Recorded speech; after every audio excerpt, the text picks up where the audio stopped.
कोई नीयत नहीं थी अनाबिया बीबी को नुकसान देने की। मैं तो सिर्फ और सिर्फ यहाँ मरियम से मिलने आया था साहब जी। जवाब दो। क्या जवाब दूं तुम्हें मैं? तुम कैसे रिएक्ट कर रही हो अनाबिया?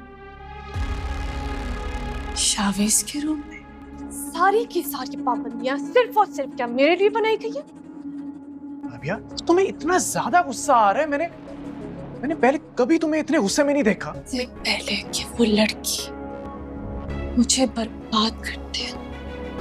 मैं आपको सब सच बताता हूँ साहब। बोल साहब जी, मेरा यकीन करें। मरियम एक सुलझी हुई और अच्छी लड़की है। तुम्हारी बेटी का उससे मुआवजा हो ही नहीं सकता।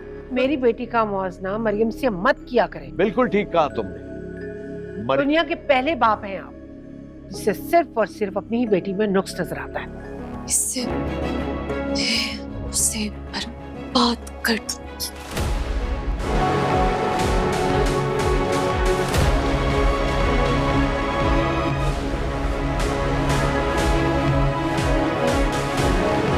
अनाबिया जैसे ही मरियम को शावेज़ के कमरे से निकलता हुआ देखेगी, वो फ़ौरन ही भड़क जाएगी, शावेज़ के साथ झगड़ा करने लगेगी कि सारी पाबंदियां मुझ पर हैं।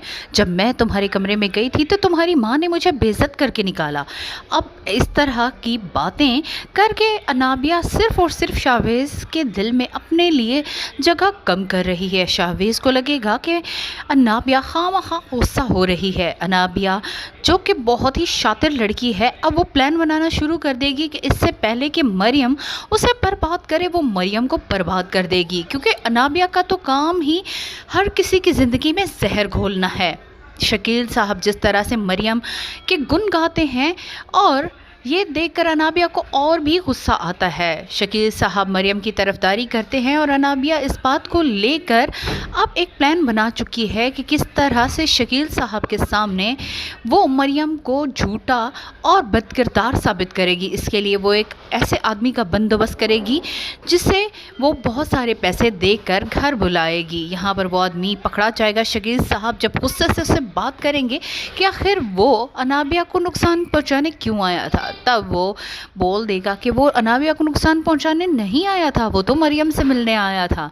मरियम ये सुनकर काफ़ी परेशान होगी, हक्का बक्का रह जाएगी और यही तो अनाबिया चाहती थी। अनाबिया यहाँ पर मरियम पर अच्छे खासे इल्ज़ाम लगाएगी। उसका मकसद ही यही है कि शकील साहब की नज़र में मरियम को गिरा दिया जाए और उसे धक्के मारकर इस घर से निकाल दिया जाए।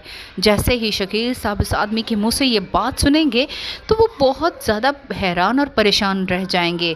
उन्हें अपने कानों पर यकीन नहीं आ रहा होगा। मरियम कस्में खाएगी लेकिन कोई भी उसकी बात पर यकीन करने को तैयार नहीं होगा और अनाबिया तो जैसे जल्दी पर तेल का काम करने वाली है।